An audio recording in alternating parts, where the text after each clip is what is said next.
Ma Mission TV, le miroir du monde. Na début ya année Oyo, il y a eu plus de 10 morts na kati ya prison Makala. Les DIRCAB, dans une fête, à Zosala Kado, il y a 30 vaches. Pendant que les aînés du peuple congolais est belé, au bazali kozanga penza mosuni ya rolia. Pour louper à Bengama qui poa qui ne mokolo ya mardi na Kingakati.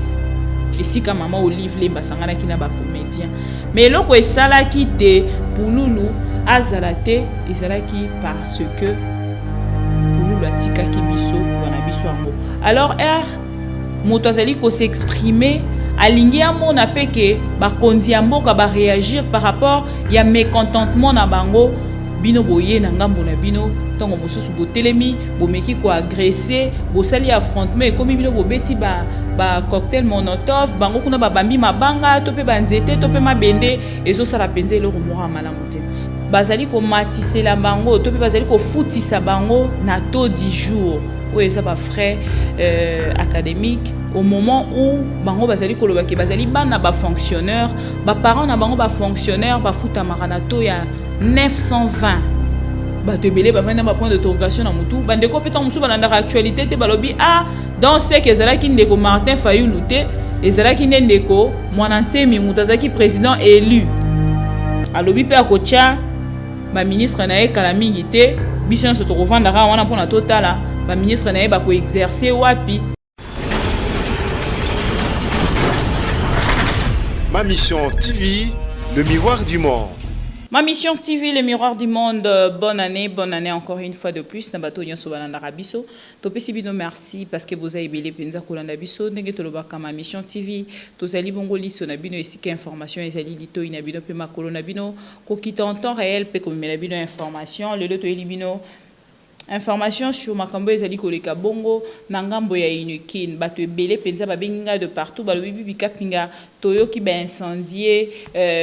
ngambo ya Inukin nini penza ezali koleka ba étudiant contre ba policier makambo ngo ezali ndenge nini alors toye pour na to expliquer bino ke bato nyonso peut-être bobengi biso de partout. Ndenge tolobaka tozali liso na bino esika information ezali ngoni ke bobengaki depuis 8h mais tu préférais te reprendre bino le soir parce que c'est le soir de te confirmaka ba information nyonso to boyi to reprendre bino à la ola po ekomaki obibika pinga atriquer information bibika pinga pesi biso information ya malamu te e kozala penza malamu mingi te ba étudiant bazali bongo ko réclamer likambo ya monene penza bazali ko revendiquer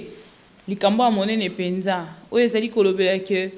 bazali ko matisela bango to pe bazali ko futisa bango na taux 10 jours oyo eza ba frais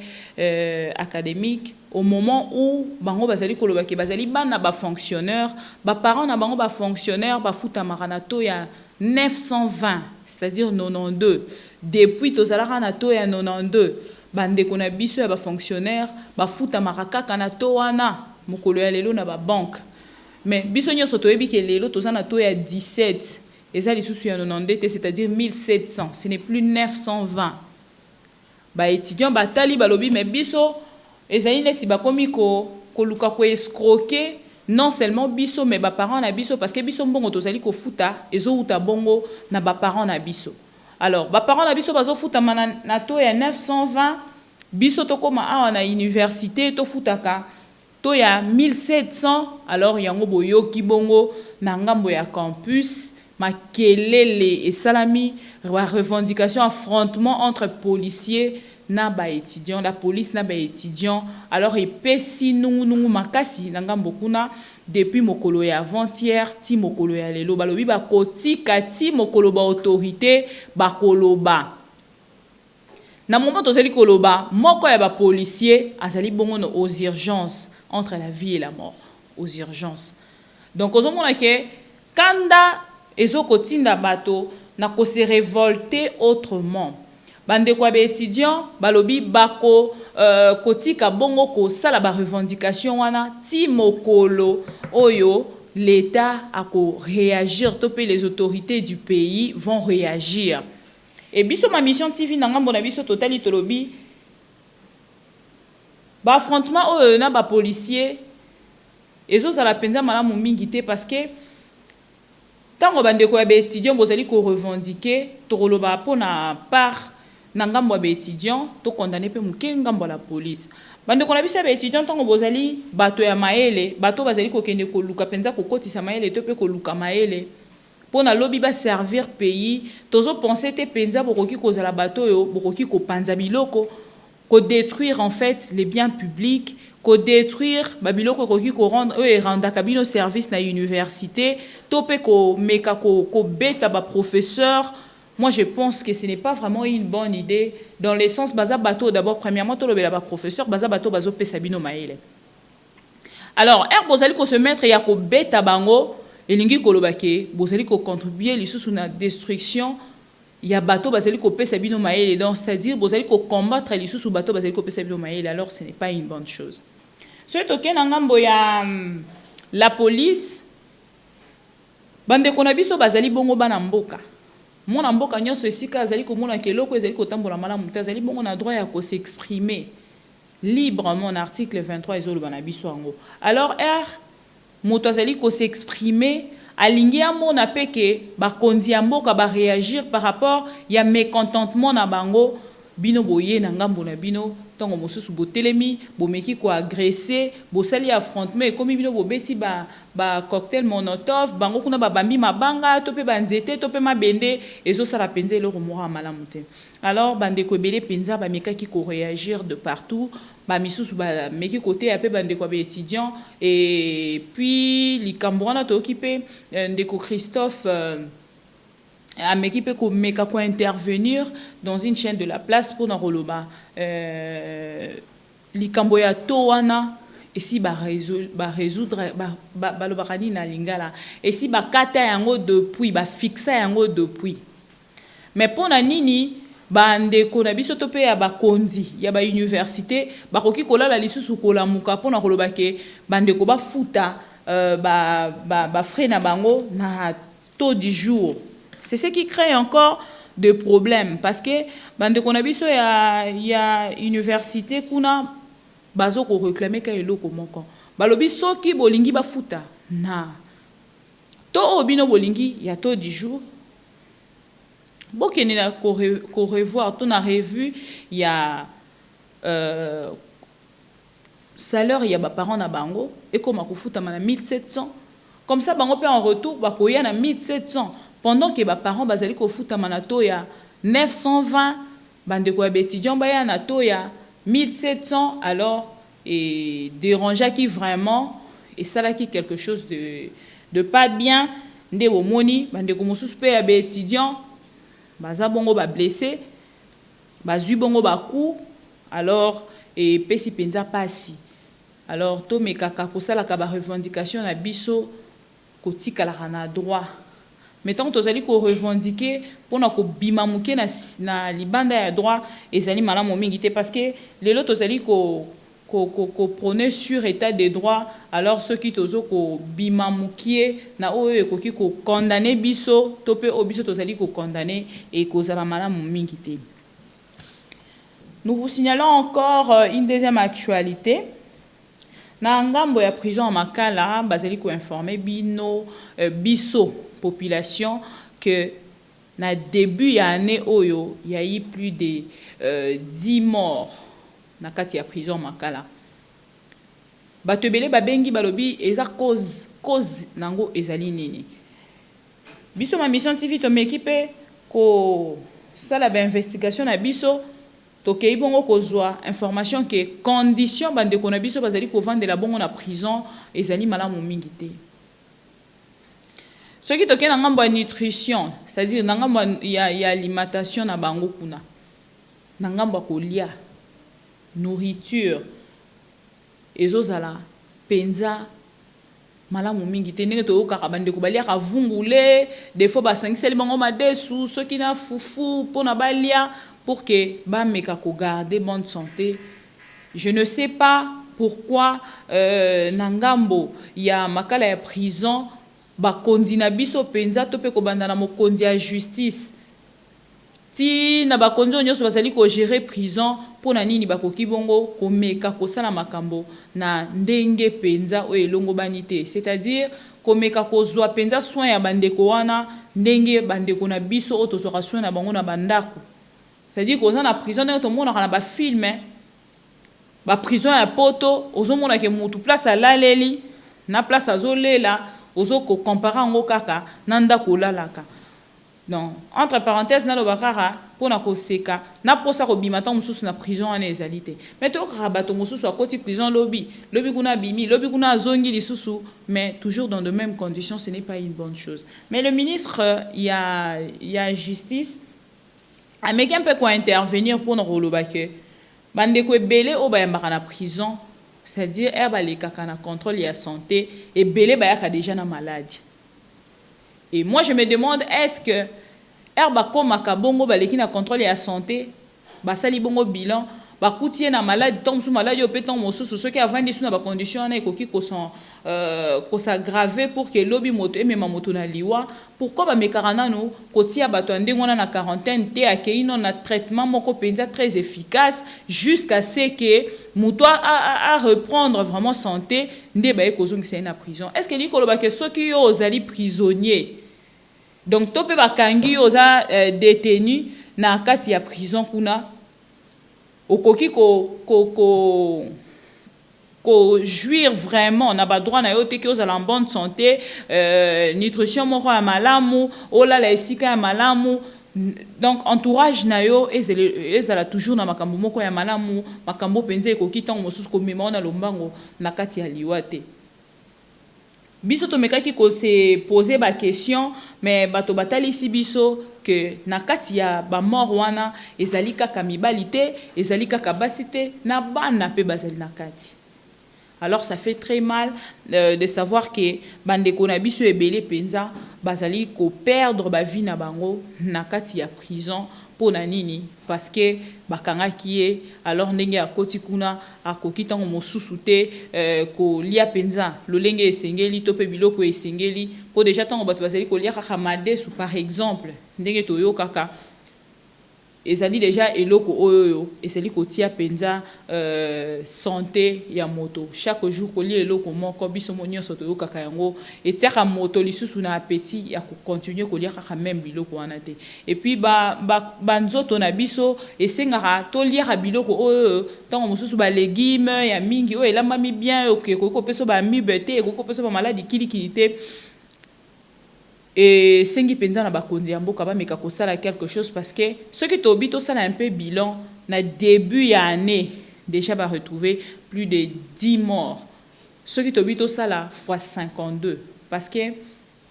année ezali neti ko compter 52 semaines moko déjà ndenge lelo tozali les 7, donc to chaneti 4 semaines on a le mois, sur côté 52 semaines l'année, combien de personnes bazali ko kufa kuna. Là tu penser na bande ko na biso peut-être nyonso bazali kuna to lobi que toza du cœur na bango, toza vraiment de cœur na bango, et ba moment bazali ko passer kuna ezali pasi, mais bon ba innocent pe baza kuna photo ye ba yango ba innocent pe tango mosusu ba kota pe kuna na ba maladie tango mosusu pe liwa e mema bango ezali penza makambo ezali ko mekamoke ko révolter peuple congolais, et ezali penza malamu mingi. Alors je vais vous laisser le temps de suivre l'interview. Il y a ministre, il y a justice, et puis torozonga pendant quelques minutes pour que tomeka ko continuer l'actualité na biso tout de suite. Toujours la dossier en depuis longtemps,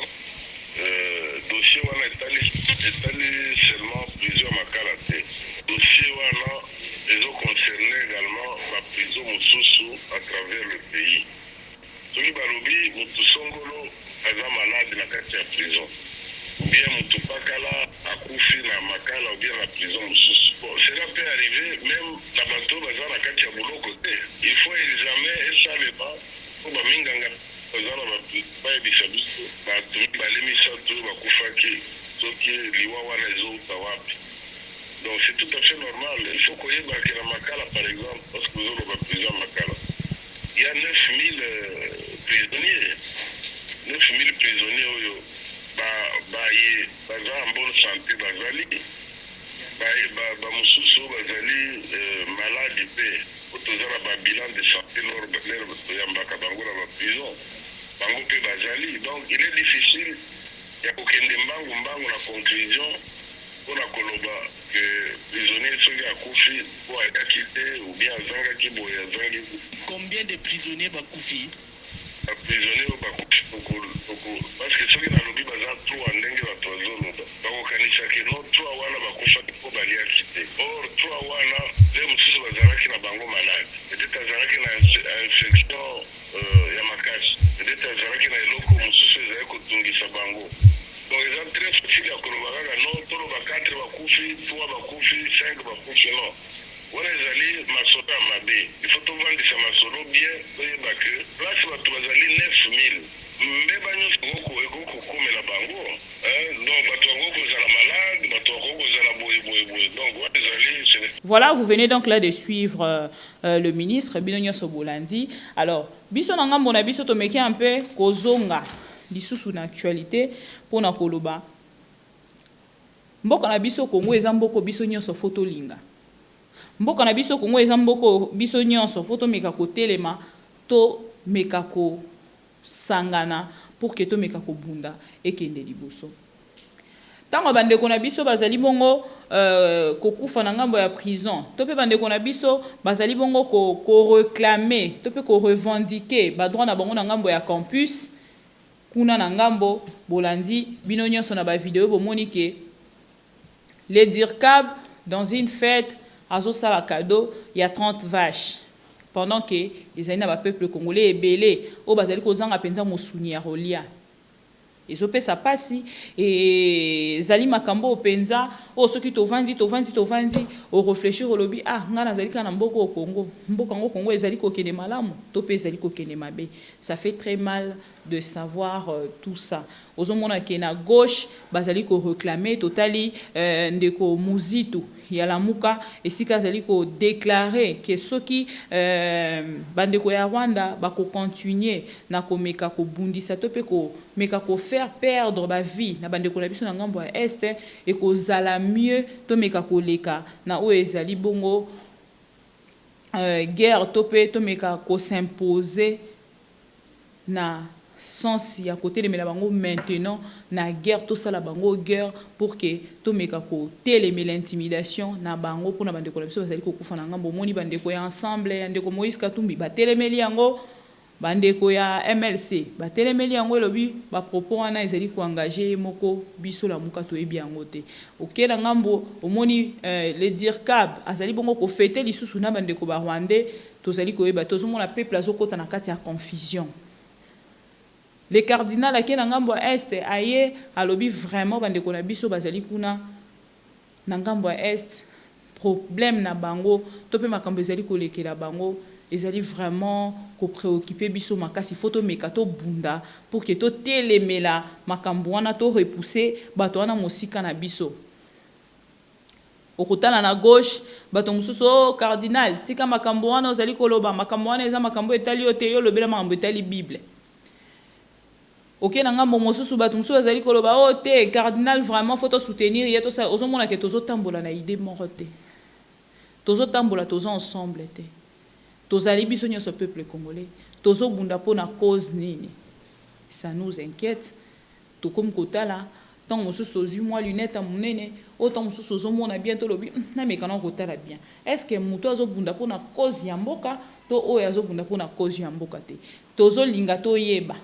parce que to komi peuple moko penza na kati ya confusion ya makasi tozo eba lisusu te nani aza penza pona peuple nani aza contre peuple nani aza pona ba intérêt na ye nani azo fongola porte pour que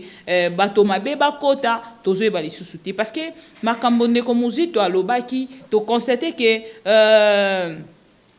le président de la République aleli ponango totali lisusu na ngambo le cardinal aller en bongo à lobby pona yango à marteler sur yango alors la qui ça makambo moko oyo ke faki vito zala vraiment main dans la main pour que to meka ko télémela yango de part et d'autre. Mais là la natango la muki tu constates que le président de la République Félix Tshisekedi a lobby année oyo 2020 ezali année des actions mais bolamuki na tongo bomoni ndeko le président élu selon la Mouka Martin Fayoulou yepe alobi année oeza année ya libération. Alors peuple congolais azovanda toujours na kati ya confusion. To suivre année des actions, to suivre année de la libération, c'est-à-dire que tozali toujours na kati ya bokangemi. Entre-temps na 97 bayebisaki biso ke Mouzé Laurent Désiré Kabila ayaki bongo ko libérer peuple congolais. Mais lelo ndeko Martin Fayoulou ayebisi biso tozali bongo na kati ya kokangama photo le kabongo na kati ya libération na année 2020. Toke lisusu na proposition ya Martin Fayoulou asali bongo proposition ya sortie de crise bandeko ebele batelemelie balobi ezali pona ba intérêt na ye. Peuple congolais pa telemi alobi misusu batelemi balobi ndeko Martin Fayoulou azali bongo koloba na biso to telemela pouvoir oeza légitime te.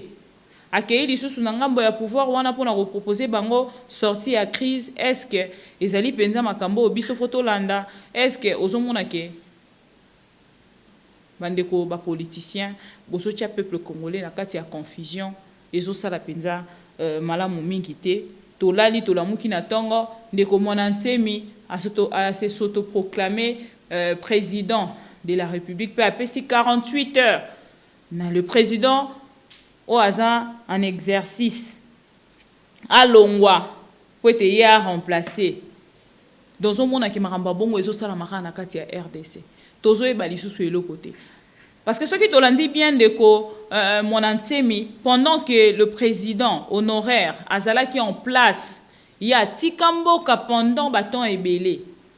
akimaka akendaka cause ya ba makambo nyonso eleka ko bino nyonso boyebi.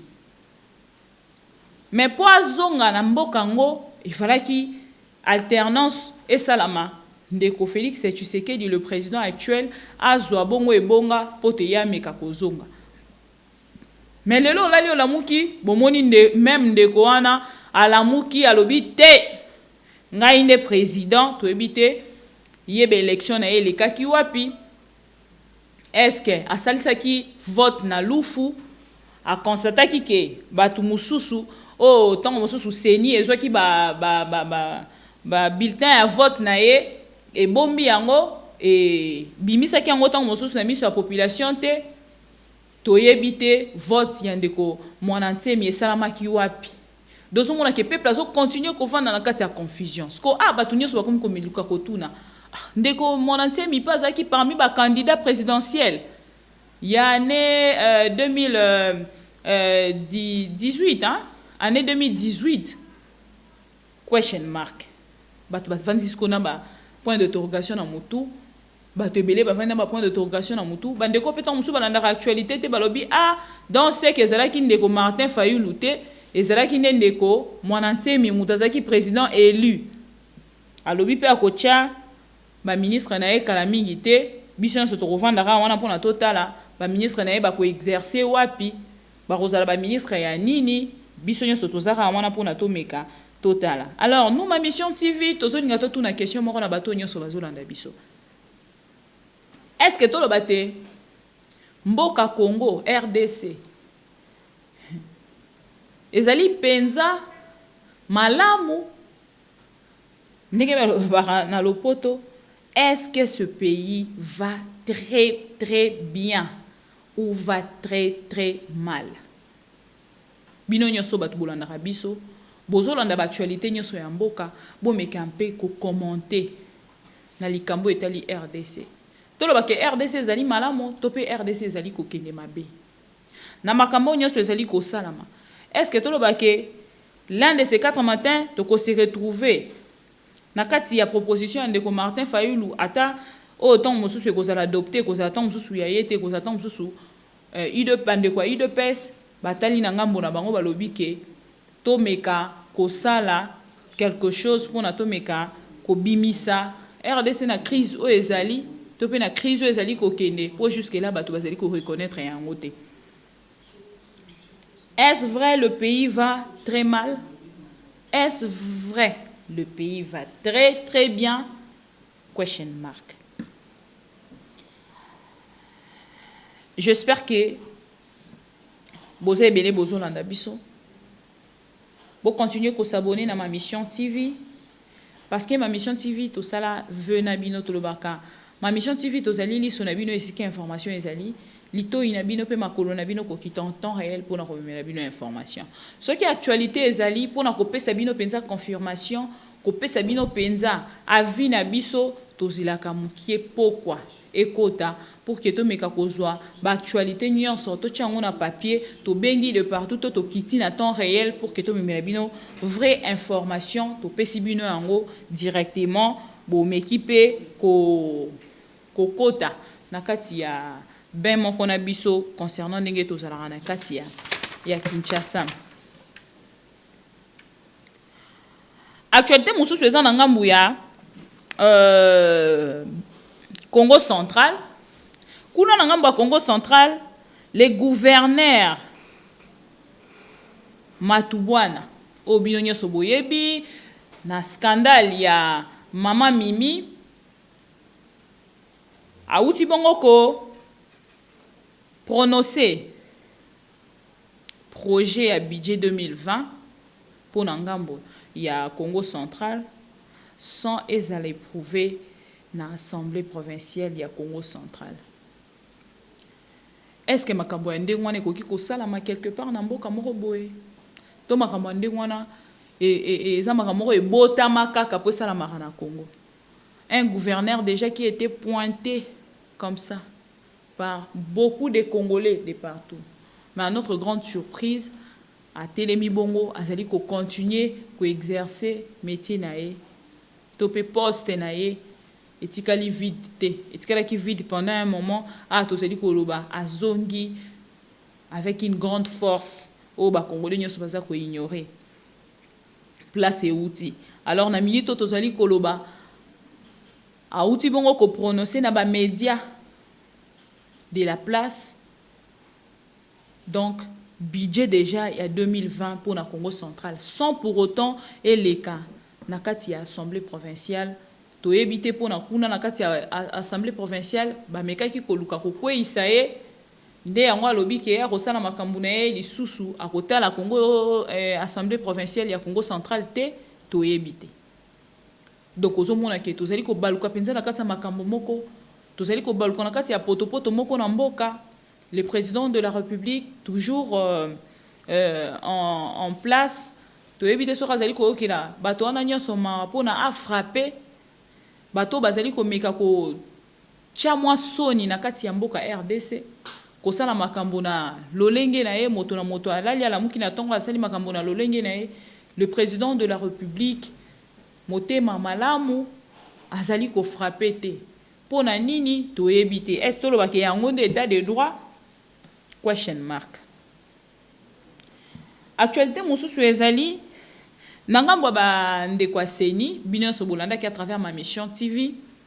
tout est copé sa bino bongo ba image o ba ndeko seni ba saki ko revendiquer ba droit na bango pour na ba salaire na bango et kangama ki penza ba temps ebele par rapport à kota la ndenge ba travailler ki penza au four et au moulin pour na couper sa biso o ezali lelo ba résultat tozwa ki ya ba ndeko na biso ba député na président de la République na ya ba bato nyonso asala ki bongo voter na nzela ya seni bo mona ki bino nyonso ndenge na télévision batangela ki biso ba député provinciaux batangela biso ba députés nationaux. Alors et sala ki vraiment esengo na bato nyonso ba voter ki parce que sala ki droit na bango efaki ba kende ko voter. Mais na minute tozali koloba 5 agents ya seni bazali bongo révoqué. Pour nani bazali révoqué, seni ezali ko funda bango na koloba ke ba kontina bango seni bazali ko funda bango koloba ke bakendaki na dérapage. Ya ba makambo ebele penza ba mekaki ko manquer respect na ba kontina bango ya seni na minute onenge tozali koloba après revendication na bango 5 bazali ko se retrouver na libanda. To meka quand même kolanda une dame ou a outi ko perdre mosala na ya banda ko sala na seni depuis 2008 te mokolo ya lelo auti ko perdre mosala na ye alobi nini. biloko obuka mwa moke oyo bato moke oyo toza nango eza mabe mpe kozongisa bapolisier trouble ekoti na campus. Alors toza koriske tokota na motambo oyo eza na bato bazoluka ke mboka ekota na mobulu ainsi na lolenge wana oyo tosali mpona démocratie na esika tokomi tozonga na case de départ tozonga zéro biloko wana nde baétudiant baza bato ya mwanya baprofesseur ya université baza bato ya mwanya bon komité oyo eza na bauniversité baza mpe bato ya mwanya bavandisa nde masolo baterase bavanda bayeba ke gouvernement aza wana motana eza koyokemela bango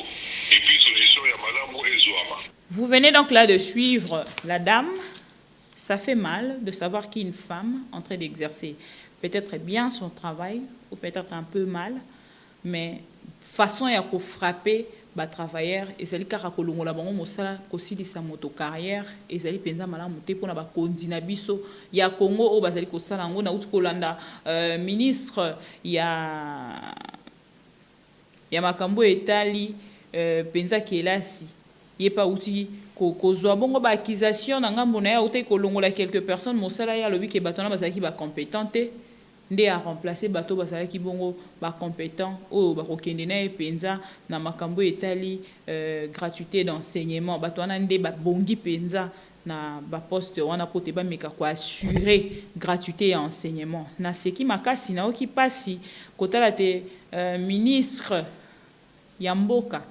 o etali penza makambo ya kelasi akende ko meka kopesa ba argument ya ndengwana pona bandeko na ye mosusu pe ya ba congolais bakende kovanda na ndako parce que bango bazali ba compétente. Si c'est vraiment ezali vraiment ministère oyo ezali ya makambo ya kelasi tango moni ke batona bazali na niveau wana te parce que batona tango musu basali mosala ba umeli est-ce que komeka ozongisa bango na ndako bakende kovanda créer chômage na bandeko wana ba travailler pendant longtemps avant que yo ozala quitté. Vraiment ça makambo faut qu'on revoir et ça la passe mingi. Alors en dehors il y a la dame mokonzi moko pe ya seni na kombo ya Kalamba amekaki koloba bolandi epe boyoka un peu ba argument na ye pe tokozonga pour que to meka ko clôturer émission na visuelle. Zalaki ko réclamer nde ba arriéré na biso ya salaire moi ba dérapage et le baba konza biso e ko bima kanti to comprendre te ndenge komi na niveau ba benga na biso kasi to zui ba notification yango nde yango tozo bonga makaka to kotisa recours ndenge code du travail elobi bongo bango moko ba konzi ba ya ko tanga yango malamu bongo ngambo ya molobeli ya tokomi bongo na suka pour na mokolo ya lelo topesaki bino ba actualité nyonso o tomemaki pour na journée ya lelo. Alors bozalaki ebele kolanda ma mission TV topesi bino merci mais tozo signaler bino pour na triste nouvelle o biso nyonso toza nango ya regretté frère na biso Pululu Chiko toyebi biso nyonso ke na ba information na famille tomekaki ko fréquenter samedi ko rekobima pote ezala bongo exposé na kati ya Vélodrome pe bakokunda yango mokolo ya dimanche bino nyonso bozwi information boyebi peke bandeko ba comédien bakendaki penza na kobendana bandeko ba comédien kitambo balobi bakolela Pululu kaka na kitambo ba o pe ya kitambo te balobi Pululu azaki comédien kitambo te azaki comédien ya partout il fallait ki balela esika oyo ba comédien nyonso baninga kosangana pote ba meka ko opté yango. Alors ils ont ça la passe dans le sens ya koloba bande ko na biso ba comédien ça fait très mal ko eba ke bozo za la liloba mon côté na makambo nyonso bozali ko sala bozo za la liloba mon côté et puis on constate que les comédiens aujourd'hui na ba association on dirait bozali na deux présidents au foboyo kela ndeko saisa ina ndeko masumu. Alors bo meka mpe ko sangana bo se décider bo meka ko yebisa biso président ya ba comédien na association au l'état azali ko reconnaître ezala kanani nani nde photo ki marambango epana etongo likambo ekweleli ba comédien poto meka kozwa information balobi Fiston ça il azali les patrons de tous les comédiens yango nde photo landaka ye ndeko masumu pe balobi azali bongo ancien aumeli penza na mosala oyo azali na matière azali bongo na expérience yenda bongi bongo kokamba ba comédien bomeka kosangana boloba liloba moko ekozala malamu mingi sali biso pasi koyeba ke na ntango aliwa ya moninga bozobunda bozoswana bozokowelana esalaki vraiment esengo mingi te mais topesi merci na bato nyonso bazalaki mpe wana bazali kosunga mama koko o madame ya Chiko Pululu azali ko reconnaître bandeko nyonso ya poto o penza bameki kotia loboko na poche pe ba rendre bango service pour na organisation ya matanga ameki pe ko reconnaître ba valeur na les bons cœurs ya mama Olive Lembe Kabila pour na nyonso o azali ko sala et puis na kei pour na accentuer likolo ya likambo ekomaki o bandeko ya ba comédien bakendaki na kingakati Pululu kuna na kati ya nani ya malili faut boyeba ke mokolo babengisaki ba comédien Pululu aussi était sur la liste Pululu pe abengamaki po akende mokolo ya mardi na kingakati esika mama Olive Lemba sanganaki na ba comédien mais eloko esalaki te Pululu azala te ezalaki parce que Pululu atikaki biso 2 jours après appel ya bureau ya mama Olive ndenge balobi abelaki se sentaki penza bien te alors Pululu ameka kotika on a ba explication autozui na famille donc na source to mekaka kozora ba information na balabala te Pululu aussi était sur la liste donc c'est-à-dire même sa femme azo reconnaître que bakoki koboya ba comédien ba kende ko répondre à l'invitation à maman Olive te parce que Pululu atika kibiso bango balobi bazaki penza d'accord nango te parce que zalaki loko ezaki déjà organisé ba reporter ki en 2 jours donc ezalaki il fallait que ezala mardi mais ba reporter ki en 2 jours pour que ba meka ko pesa valeur na Pululu ba lobby ndeko to ba 1 minute de silence ba meka ko reporter événement pendant 2 jours pour te meka ko penser na Pululu et puis les jeudi bandeko ba meka bongo ko répondre à l'invitation alors totika bilobi totika makambo ezali penza ko pesa biso lokumu mingi te ya kozala peuple congolais alors merci na bino nyonso biso ma mission TV tolobaka tozali grâce na bino batu bolanda biso tokosepela à tout moment qu'il y a quelque chose à tout moment qu'il y a eloko moko ya ko bakisela biso tokutana bongo à travers ba commentaire na bino topé numéro ya ma mission TV pour na ba suggestion na ba remarque na bino ekozala malamu mingi pour na bandeko nyonso pe balingaka ko contacter ma mission TV pour na ba matanga na bango pour na ba fête pour na ba publicité les numéros est là n'hésitez pas to accompagner pe bandeko ebele na 2019 na ba ONG lokola mama Liliane Kinumbi lokola mama Nadine lokola mama Belinda lokola Miss Charlotte o pa utaki Inde ayaki na mama Zozo to accompagner ki pe bango to accompagner penza bato ebele na ba activité ebele penza na 2019 alors na 2020 oyo bino nyonso pe bokolinga to accompagner bino to kozala wana pona bino ma mission TV liso na bino eske information ezali lito ina bino pe makolo na bino ko kita en temps réel pour na komela bino information to kuteni mbala sima pour na ba actualité mosusu mais entre temps bo se porter bien tozali kaka wana pour na bino à tout à l'heure pour d'autres actualités.